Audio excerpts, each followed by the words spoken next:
All right, the Diamond Club feeds live, Justin. We're just waiting for the network to wrap up from the press conference. Whew, man. Huge news. Crazy news. You know, this, in the years that we have had the privilege to broadcast on this network, I don't know if we have ever seen the kind of just league-shifting news that is being announced right now. Obviously, we don't want to talk out of turn, since this is just kind of back channel for everybody who is watching on diamondclub.tv. But as soon as we go live, we can bring you all the details. All right, I think we're getting the signal. You ready? Let's go. Sports Flash brought to you by the new Nestor 5 class domestic bots, now with new uplink. Avengers treat the Sandworms to an old-fashioned Genosian whipping, 5-1. The reserves resist Cylon's new pickup. Galifrey dunks the Raiders 4-2. It's tricks and treat for Ponyville. Phillies over the Fallen Empire, 5-1. And a masterful performance from Scaro destroys the Feds. San Francisco down 10-0. Highlights and analysis next on FSL Tonight. 790 Dragon Sports Talk Radio. Sports Talk Radio. Coming up, world-shattering news as the league puts Coruscant in new hands. Who will be the heir to the Empire? But does it spell doom for the franchise anyway? FSL Tonight starts now. 3 a.m. when I heard the sound. Lots of action to talk about on the field from FSL action this weekend, Justin Robert Young, but none as world-shattering as the news we just heard right before the show. Post-game, new owners in Coruscant, new name and new lineup too. Tom, in all the years that we have been doing this show and all the years that I have followed the FSL as a fan of this product, I can't remember one day standing out to have so much of an impact. In the blink of an eye, our commissioner, Harry Seldon, has totally reshaped not only this current season, but also permanently altered the trajectory of a franchise that has been beloved to so many for so long. And I don't know if it's controversial, which is its own, completely mind-blowing idea. I think that by and large, most fans of this franchise will be happy with the new direction. Mon Mothma and an alliance of investors have taken over Coruscant. They just finished up a press release announcing they will be keeping the team in Coruscant, but changing the name to the Coruscant Senators, putting in a new lineup. We'll go into that in detail in a little bit, but pretty much everybody you saw play for Coruscant today is gone, with a couple of exceptions, and a new coach, Admiral Calamari. And this is not as former owner Emperor Palpatine has foreseen. He was fighting tooth and nail to try and just get any kind of a spark of momentum to keep his team. Controversy in the 11th hour about his dealings with trying to raise money through some of the charitable organizations. Tom, I know you have more details on that.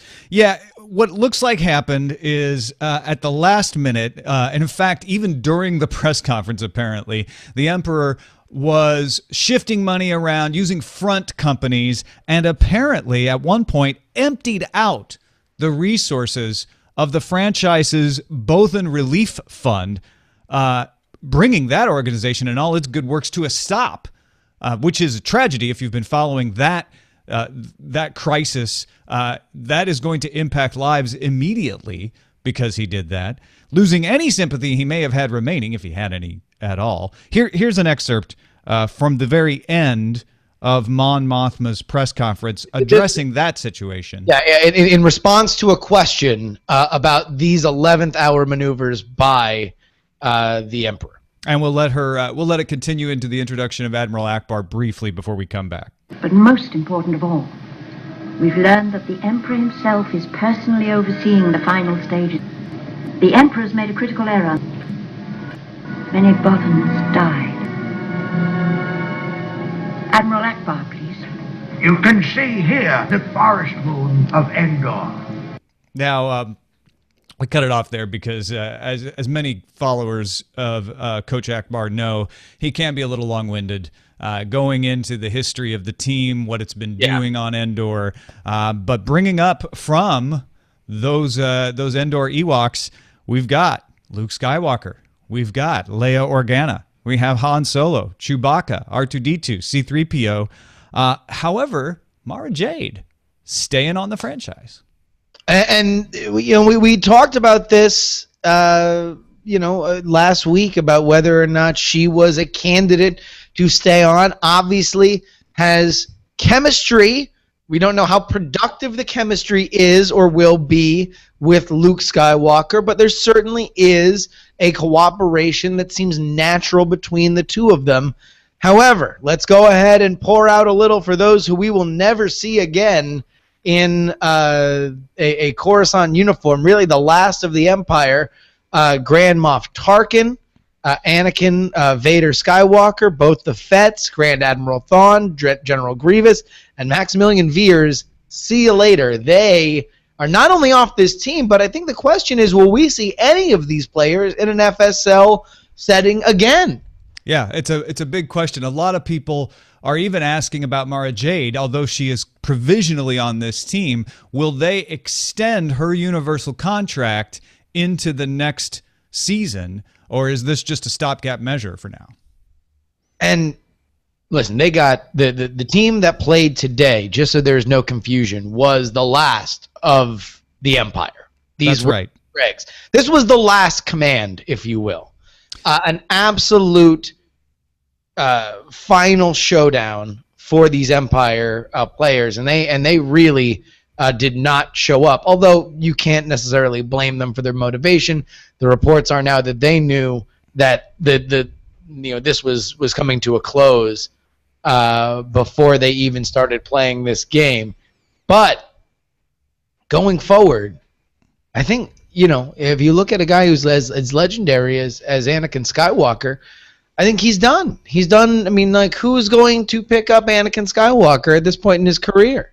Yeah, I think you're right. He is a ghost of his former self at this point.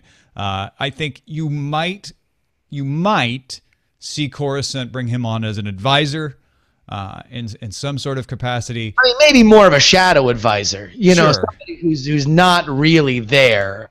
Maybe just sort of pops in and out when it's appropriate, but is not in any kind of material way involved in the team. Absolutely. Let's talk about this team and their final appearance. As you say, likely knew their fate before this game started, and it showed. However, Ponyville played a great game, calling up at the deadline. Don't forget, folks, this is the trade deadline. We've got some trades to talk about through here as well.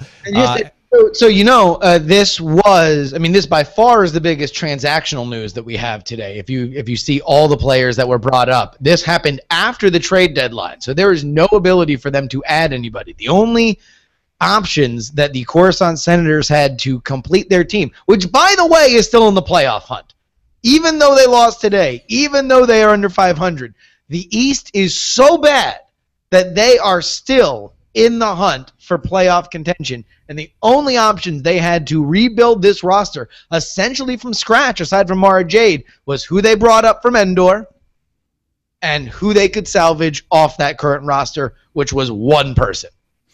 Ponyville calling up Trixie at the trade deadline, acquiring her contract. A great and powerful offensive player. We hardly saw Pinkie Pie or Fluttershy in this game. It was all Trixie all the first half. She was magic. Didn't really mesh with Rainbow Dash, though.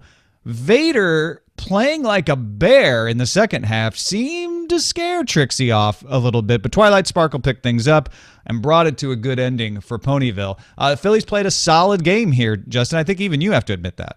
This is really about Coruscant. There is really nothing impressive that happened on the other side of the field. The Ponies... Well, now, hold on. You can't say... Did you watch the first half of the game?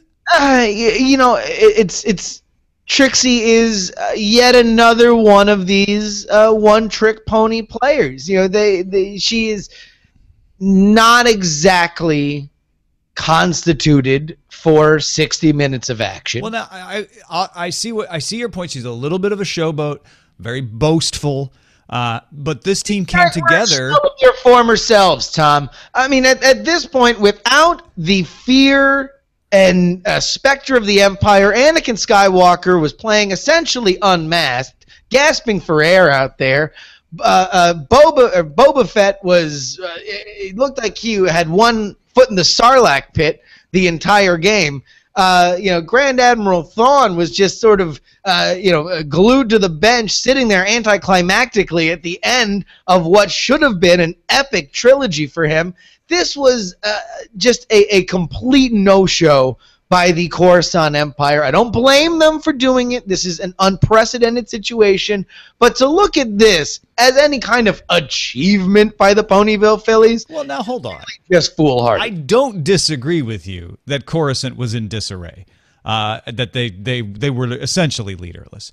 However, Twilight Sparkle now, again and again, week after week, pulls this team together. Things happen, certain things don't go well, and she makes this team win. 5-1 is not nothing.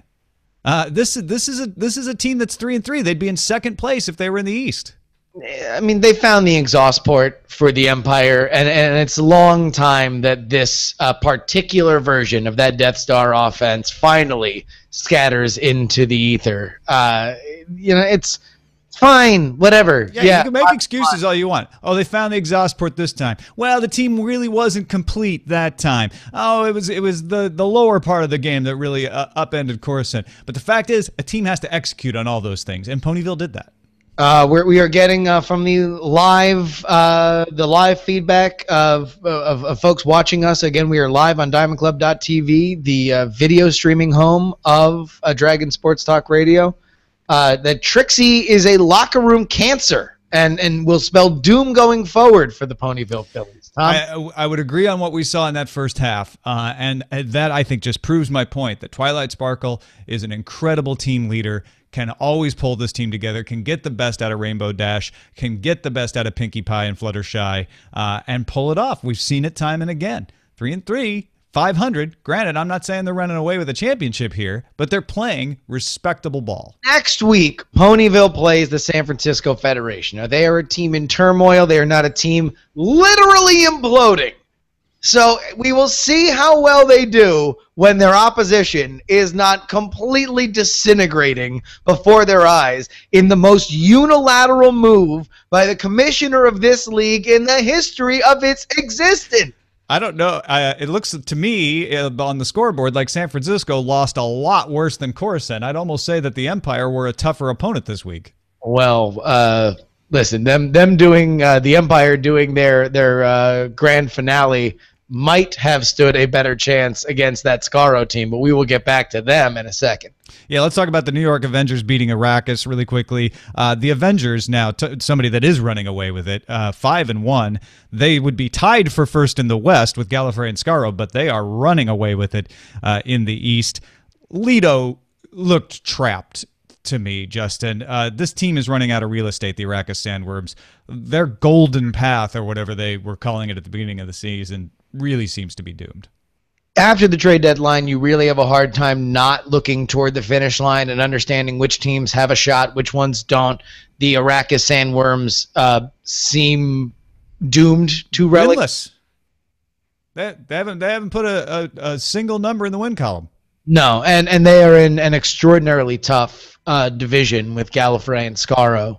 The only hope, and although it's not out of the realm of possibilities that Ponyville completely implodes, saying that would mean Arrakis has to at least string 3 games together. I don't think they're going to be able to do it. And meanwhile, the New York Avengers continue to build on young talent. The story of this trade deadline was not the trades. It was who was getting called up from the minor league system or affiliate squads. And for New York, it meant Evan Peters. This kid can move, Tom. Wow, is he fast. If anything, the complaint that I would levy is that we didn't see enough of Evan Peters during this game today. I thought that the little cameo he had was amazing. I would have liked to see him further into the game to see how he would have affected the action. Well, how can you keep your eyes on him, though, man? I mean, he's moving so fast you can't even see where he is. Yeah, he was. I'll tell you what. It was a real amazing performance by him, and what looked to be a good natural chemistry with Eric Lenscher. Yeah, for sure. And Wolverine and Beast. There were a few plays that Peters combined on with Wolverine and Hank McCoy that just were beautiful in their execution. Maybe a little aggressive, some might say, but it worked, right? New York Avengers over Arrakis 5-1 and eliminating Arrakis now from playoff contention. It's all about avoiding relegation for that franchise at this point. Yeah, and I think for even Sandworm fans, I think that they might be happier to just kind of burrow under the earth and maybe lick their wounds and regroup. Now, one actual trade that we had, a lot of people may not have noticed that the San Francisco Federation picked up a Borg earlier this season. Some argue the San Francisco Federation didn't notice that they'd picked up a Borg, but they did. And Cylon acquired it right at the deadline. It was not enough to help them, though.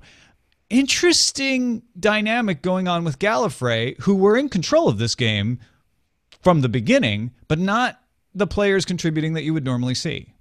No. We really saw, Jenny, Strax, Vostra, Coach Vastra really had some tactical moves that worked for them. However, and I don't want to cheat ahead a little bit, down the road, as good as Galifrey looked if disorganized, Cylon looked that much worse in trying to retrofit new technology on top of non-working technology to just try and add a Borg to this sputtering by your command offense is foolhardy in my decision. I really don't know what Cylon is doing to try to add completely new technology when they could have just activated some of their other resources was a little bit foolhardy to me. However, it's a little moot when you look at what's happening in our final game. I feel like Galifrey, they might have been spooked coming into this game, looking up on that scoreboard after all the additions that Scaro made and saying, man, if we're having a hard time putting away Cylon, what chance do we have against our natural rivals? The Raiders kept this closer than it should have been. The Doctor was out of it for most of this game. He showed up sort of at the very end. Even Clara seemed frozen. But that's the depth of the Galifrey Time Lords. They have players that you forget are able to contribute to a victory here.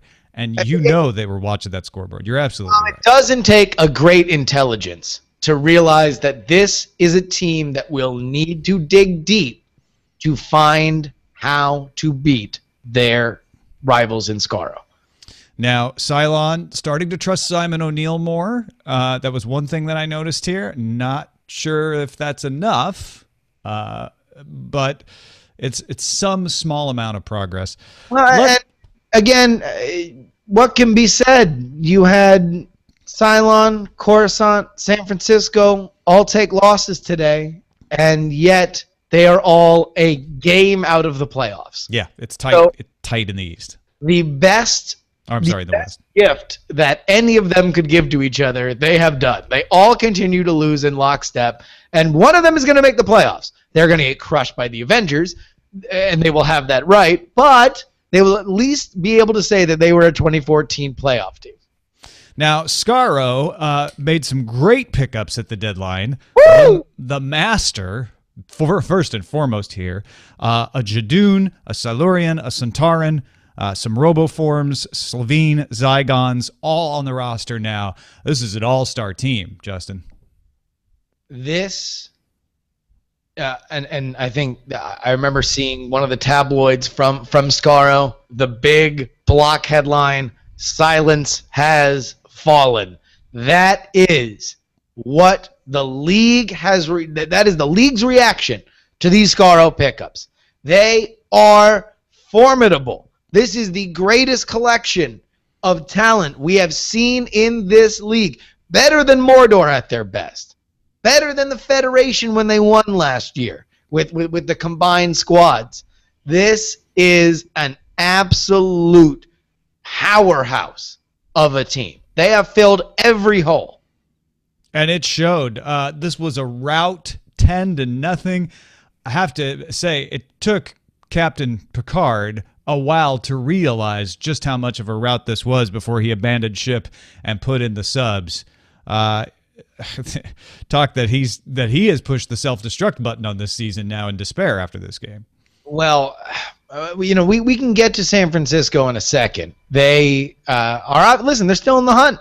They are in as good of a position to make the playoffs as anybody in the East. But when you get embarrassed 10-0 by a team that never actually played together before this week, right? This is mostly newbies.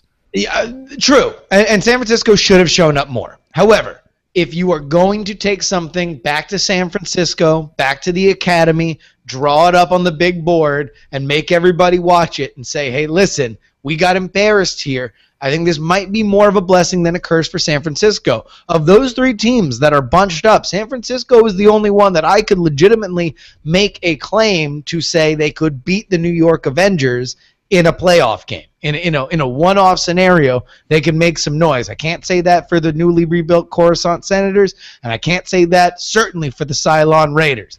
But as far as Scaro goes, Tom, they have finally added a singular star that can go toe-to-toe with the Doctor. Another player from the Galifrey farm system, another player that has the same kind of cunning and ability, and many have said a killer instinct that the Doctor simply does not have. What do you think the Master's effect on the FSL will be? Well, it's interesting, right? The Master is known as the kind of player that takes over the clubhouse. We are going to be seeing less of Davros's influence here. The Master is going to rally these enemies of Galifrey, if you will. Right now, both these teams are 5-1. It is almost a foregone conclusion that they are going to face each other in the playoffs. And Justin, they are scheduled for a game at Scaro in Week 10. And we all know where this is headed. Yeah, this is going to be to determine who gets home field. I mean, this could either be a home and home, or Galifrey or Scaro would have to play 2 games on the other. Galifrey would have to play 2 games in Scaro to advance to the final, which might just be a bridge too far for Galifrey.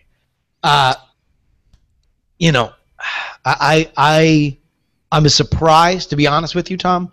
I was surprised that Scaro made the decision to bring the Master in. Like you said, this is a player who does not play well with others necessarily, or at least does not play well with others if everybody's making equal decisions. He is the decider. He is the Master. It's the reason why he has the name. So for Davros to give up some of that authority surprised me. But what it says to me is that Scaro wants the Doctor gone. This is an extermination plan that they have given up their own sovereignty to a player as powerful as the Master is. Listen, this is bad wolf for Galifrey. I think we are going to see not only a Doctor-Master showdown in Week 10, but even if it appears that Galifrey has exterminated Scaro, we will probably see the Master come back again and face the Doctor, possibly weakened after that finale in the playoffs.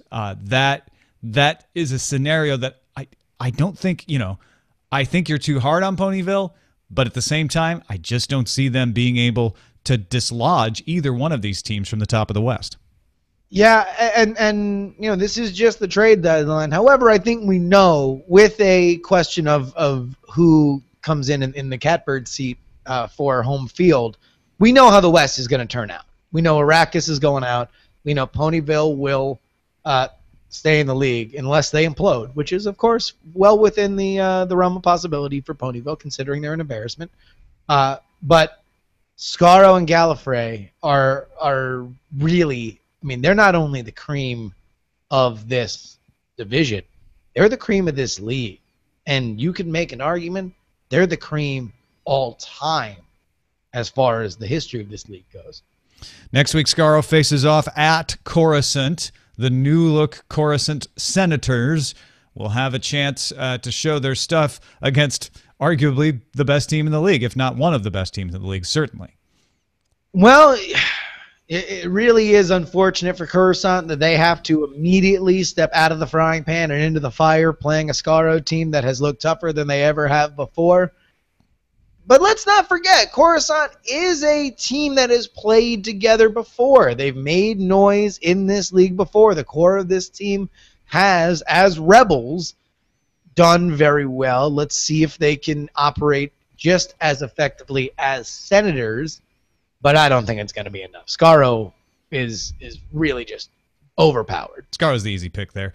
San Francisco at Ponyville. The Federation right now in a three-way tie for second or last, depending on how you look at it in the East, at 2-4. And a chance to get a leg up, but the Phillies have been strong. I feel like this could be bad news for the Federation. Their backs are against the wall. All right. I mean, we're going to set phasers to kill on Ponyville. San Francisco is a professional franchise. They're going to take care of business in the way that only they can. Okay. Your personal grudge against the Phillies aside, this is a must-win game for San Francisco, right? Yeah, and that's they have sputtered. They have not played to their potential, but they are better than this circus sideshow in Ponyville. You know, they're a championship team, Tom. They won the championship last year. What was Ponyville doing? These Ponyville players were bro-hoofing and grazing in a field 5 minutes ago, and now these Ponyville players have a better record than the Federation. There's a different trajectory between these two teams. Favorable scheduling for Ponyville this year. They have really gotten an easy ride. It's effectively been Meadows and Sugar Cube. Sure. The New York Avengers are just a breeze through the park. And Scaro and Galifrey. Moments, you know, they have. Look at that record. Don't trust me. Go back and look at that record and see where all these teams were at the moment the Ponyville played them. Okay, I don't know who's looking down on the Phillies, but they are really, really, really doing them all sorts of favors. All right, let's talk about the other games in Week 7 coming up. Galifrey at the New York Avengers. Preview of a championship? You'd have a hard time saying that it's not a very distinct possibility, but Galifrey needs to establish a rhythm and an intensity that they have not shown as to yet, because this is going to come down to Scaro versus Galifrey.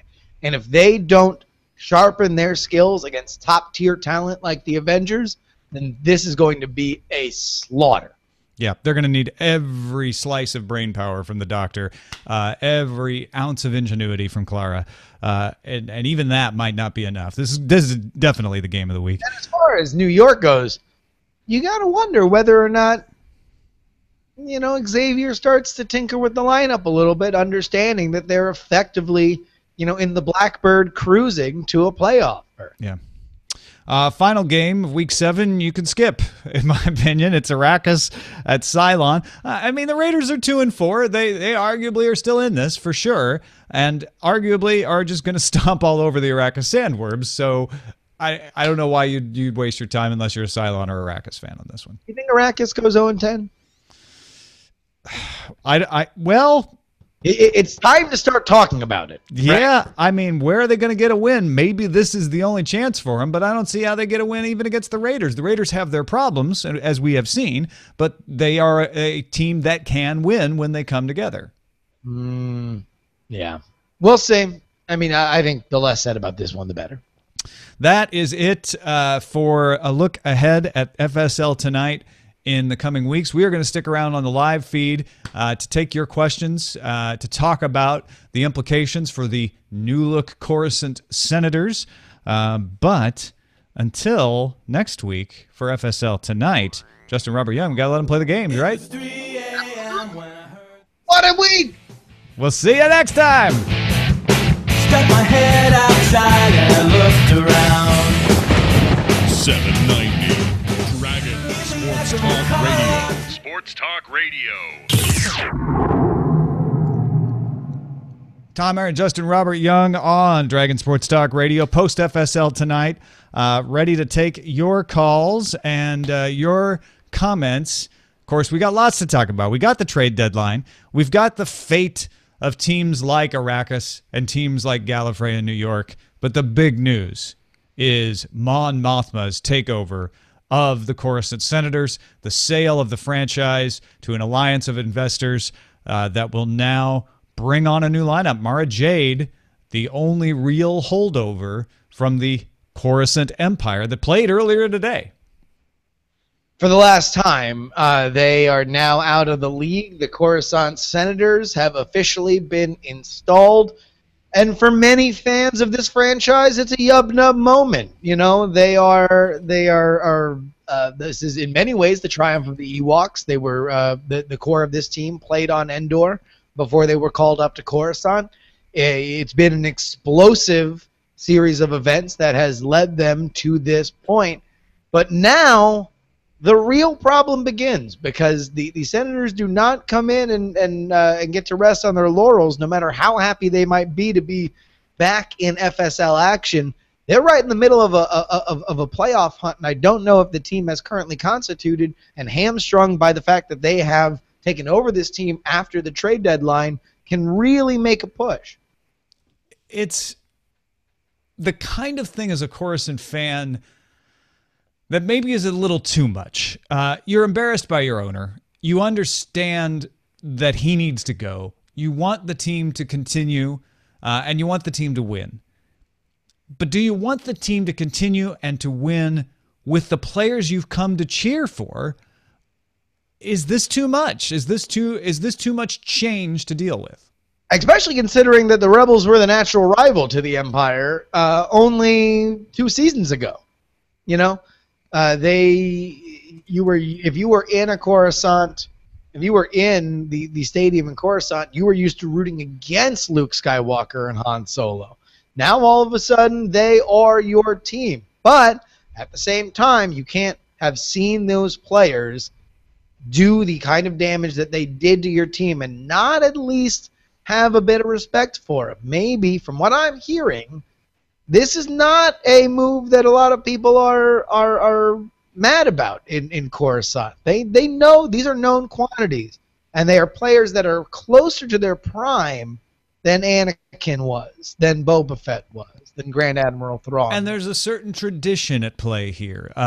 The names Skywalker, Organa, these are players who have had people in their family previously play for the Coruscant team. Remember, this Coruscant team wasn't always owned by Palpatine, at least not entirely. So there is a sort of a tenuous continuity at play here. So let's look at Mara Jade. Mara Jade was the closest to the Emperor personally, and yet is the only player who is retained on this team through new management.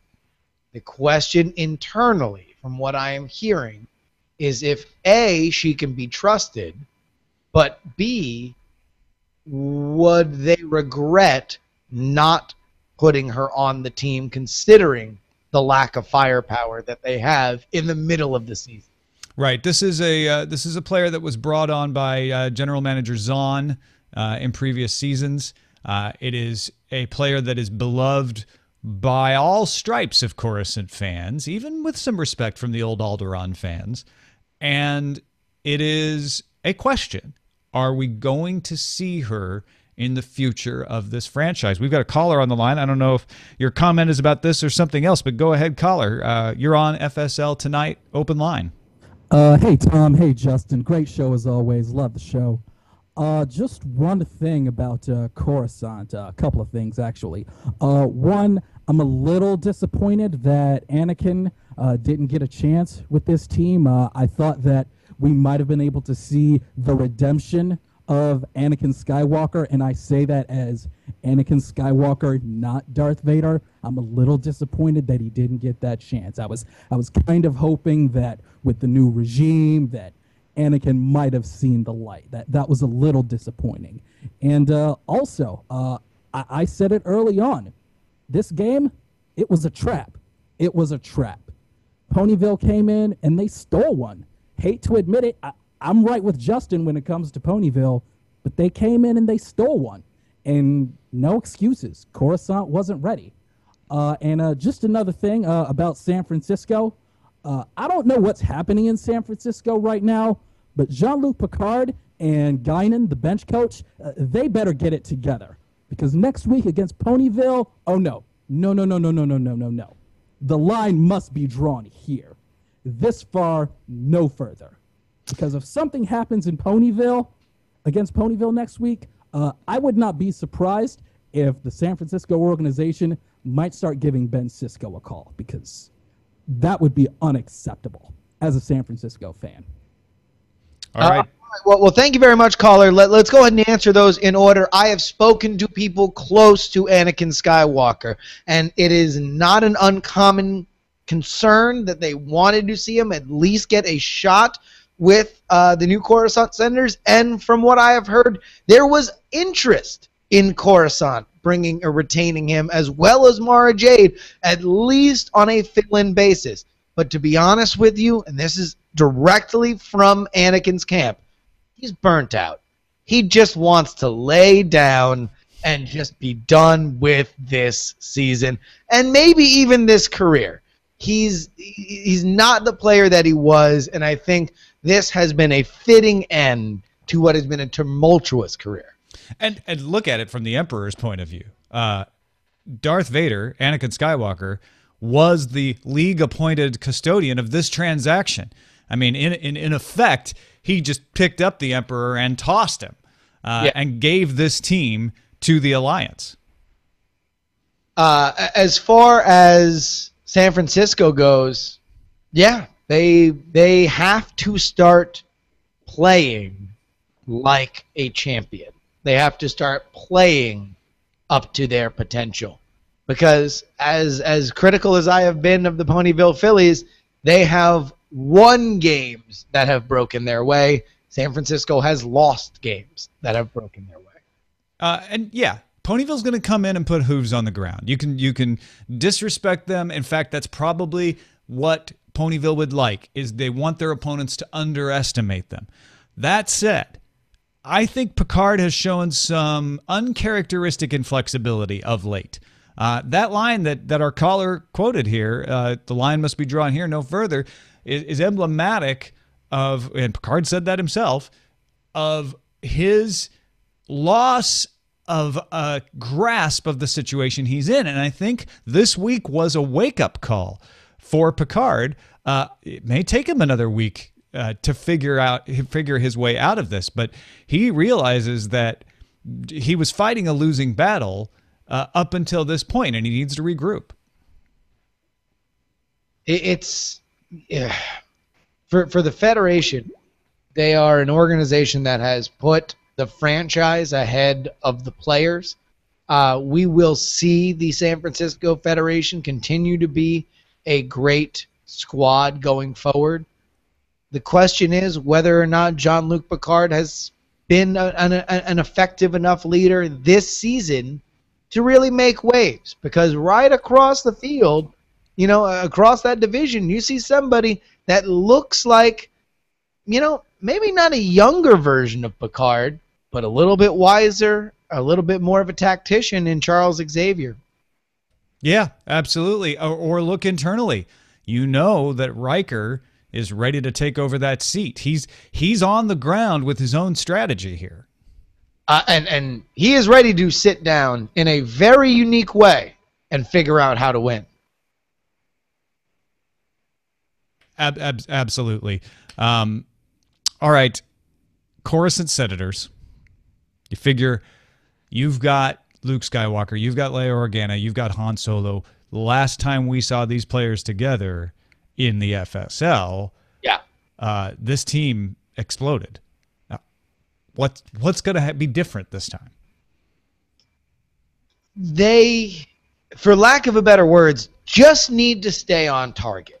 There's not a lot of expectations for them beyond avoiding relegation, which is a distinct possibility considering what they have inherited in terms of the logjam in the East. It is highly likely that we get into the final week of this season and not know who's going to the playoffs and who's going to get relegated, and have that be decided in a game that day, which is extraordinary. The stars really have to align. But for Coruscant, if they can just avoid relegation, this will be a success for them. If they can make the playoffs, it is an even greater success for them to demonstrate and show to the Coruscant fan base, for the first time in many years, by the way, that there is life in this franchise. We are not done giving you quality play. As far as all right, sorry about that. I was getting a caller lined up, and we've got you on the line. Caller, go ahead. I'm caller listener. What I am interested in is the future of the Coruscant team, because obviously, there's this huge history, with Palpatine, before Palpatine, etc., that goes back thousands of years, and starting next year, there's going to be, there's new blood. Obviously, they're throwing a ton of new money at the team. And who knows what sort of team they're going to be able to field. And have you guys looked forward and done any sort of interpretation of what's going to be coming for the Coruscant Senators? Yeah, I mean, I think a lot of we just found out about this afternoon. A lot of our focus has been on what is this team going to be like on the field next week? Can they? Because mathematically, they certainly can. Can they possibly eke out a playoff position out of this? Or is this just going to be too much turmoil in one season for one team? But this is a really interesting question that our caller has. Beyond just Mara Jade, who do we see come back in the future of this franchise, Justin? I think it depends on what we see at the end of this season. To be honest with you, this is we just saw a couple weeks of the Coruscant Empire seeing their play on the field to be auditions for a new franchise. I think aside from a few key cornerstones like Luke, Leia, and Han, everybody could be rotated out of this squad should they avoid relegation. But let me tell you why. If they avoid relegation, you should see this entire squad return. Let me give you their schedule over the next couple weeks to end the season. Scaro. You have the San Francisco Federation. You have the Cylon Raiders and the New York Avengers. Those 3 out of the 4 of those teams will make the playoffs. The only winnable, the game that you would say that they naturally have an advantage over, is the Sylon Raiders. So if they can maintain any kind of momentum, split those 2-2, go 3-1, God forbid, they will be able, in my mind, to show that this squad deserves another full run with an off season to get their offense intact. What do you think, caller? Does that make sense to you? That totally makes sense. I'm very interested to see how things are going to turn out. And, I look forward to them, showing us on the field. Absolutely agree. Thank you for your call. Thank you. I do think that one of the things you're going to have to consider here is when we saw this Alderaan team, it was a few years ago, Justin. Yeah. Is this smart to put the same people on the field? Are they going to be able to avoid injury? Well, not only that, they seem to be in different places in their lives. We've heard, if you go ahead and read those Endor message boards, there were thoughts that Leia wanted to kind of step away from things and start a family. That she was not exactly the Spitfire that she had been. She wanted to take more of a behind-the-scenes role, a diplomatic a diplomatic position. We will see whether or not she is the same player that was very effective during the Rebel years. All right, we got another caller here. We're going to try to squeeze in. Go ahead, caller. You're on FSL Tonight Open Line. Hello, Tom. Hello, Justin. I'm calling to follow up something you said during the show, namely the huge importance of the Galifrey versus Scaro game next week. Now, as a long time fan of Galifrey, sorry, I always enjoy watching the Doctor being the usually very adaptive player that he is. He can now always adapt very quickly to become the man he needs to be for the job. Now, against this Scaro lineup, which to me looks terrifying, I'm not even sure anyone can beat them, honestly, as sad as that is to say, I feel like the Doctor needs to reinvent himself on a deeper level than he has this season. Usually he changes very often during a season even. This time he has chosen to retain the same characteristics to varying degrees of success, let's say. Now, I feel like he really does need to reinvent himself, and for every player on their team to really be at 100% in order to stand against this Scaro team. I'd love to hear your thoughts. Yeah, Justin, we're talking about a Skaro Galifrey showdown, Week 10, possibly semifinals, and we haven't seen the difference in the Doctor throughout the season. Is he going to need to reinvent himself, or can he just pull elements from his previous incarnations together and give us sort of the best he has? There is no denying, Tom, that the player that we fell in love with in this incarnation of the Doctor might have gone a little stale. It's not quite the excitement that it used to be by rotating some of those pieces in and out around him.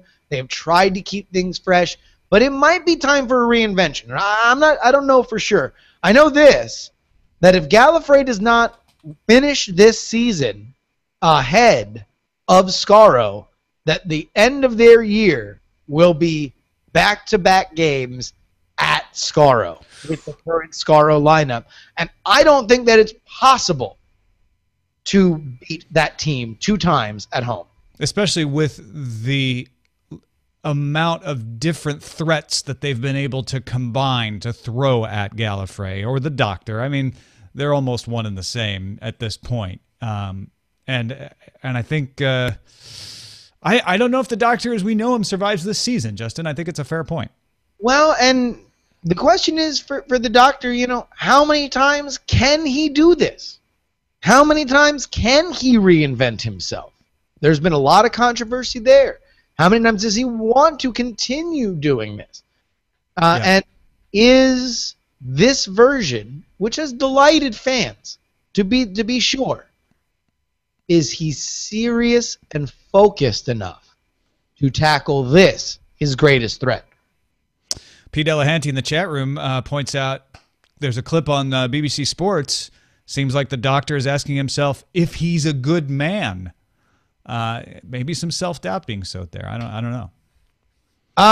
He better be a bad man if he's going to beat Scaro. Heck, yeah. He's going to have to reach down inside and find something he never found before. I would love to see a return to maybe a few seasons ago. Maybe at the beginning of last season, there were times when the Doctor got a little dark, got a little angry, got a little revenge-minded. You're going to need a little bit of that leather jacket if you are going to make it out of this season alive. Yeah, he needs to. He's a good man, but he needs to go to war if he's going to beat Scaro. Mm-hmm. All right, well, that's going to wrap it up for us. Thank you, callers. Thank you, everybody, for watching or listening. FSLTonight.com for more, and we will be back next week because the games keep getting played, Justin. Absolutely. Next week, guys. Stuck my head outside and looked around. 790 Dragon Sports Talk Radio. Sports Talk Radio.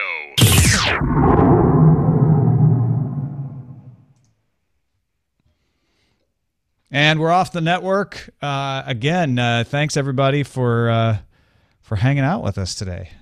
Thank you, guys.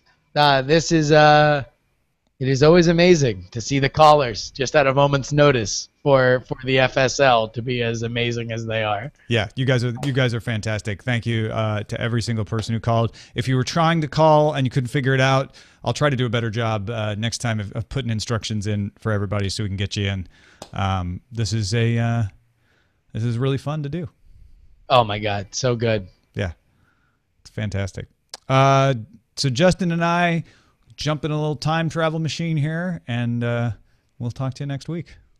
See you guys.